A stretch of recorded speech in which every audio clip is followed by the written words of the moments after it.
I keep hearing Trump surrogates make the factually correct point that there's no evidence Donald Trump colluded with Russia to influence the presidential election. To which I say so. We're past the point where that matters. After all, a probe into an Arkansas land deal ultimately led to a president being impeached for lying about sex. Would it be a moral victory if something else took down this administration? My point is simply to say that this is serious. Those who warned that a special counsel's raison d'etre defined illegality were correct. As Garrett Graff recently wrote, the FBI starts at the bottom or periphery of an organization and works inward, layer by layer, until it's in a position to build a rock-solid case against the person at the top. This constrictor-like process is relentless.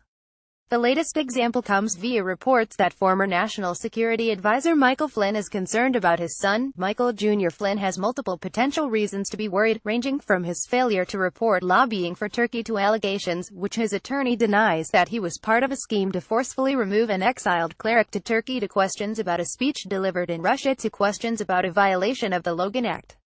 Flynn's son was his top aide, which means that he was involved in at least some of these incidents.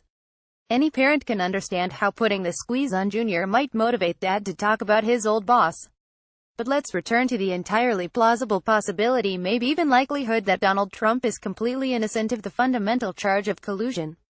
There's a theory that every white-collar American inadvertently commits 3 felonies a day. If that's true for an accountant or lawyer, I would suspect it is certainly true of a billionaire casino magnate. And when that billionaire casino magnate is surrounded by people who are later indicted, have their homes raided, are likely wearing wires, and believe their children's freedom is in jeopardy, and when that billionaire casino magnate is up against an investigator who also has subpoena power, the odds are that something is going to come out. And that something may very well have little to do with Russian collusion. If that happens, at least part of the blame should go to Trump, who has committed the unpardonable sin of looking guilty. Trump's behavior, from firing FEMA Director James Comey to threatening to fire Attorney General Jeff Sessions, not only opened the door to the appointment of a special counsel, it created the impression that he was trying to hide something. This impression is irresistible to one's adversaries. And this impression seemed to be confirmed every time some new evidence trickled out about previously undisclosed administration contact with Russia.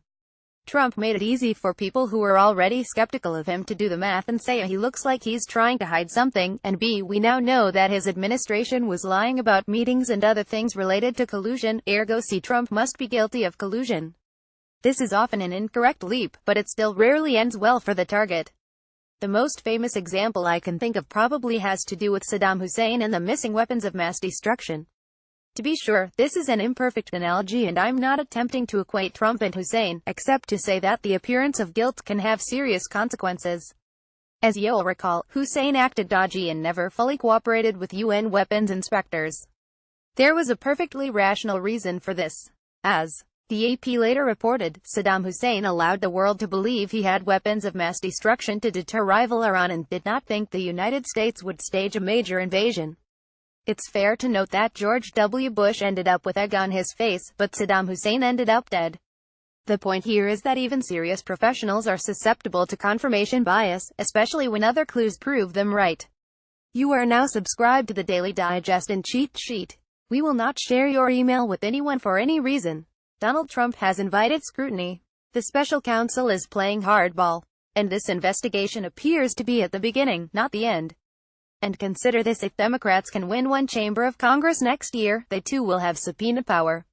1 year after his election, I'm not sure Trump fully appreciates the tenuous nature of his grip.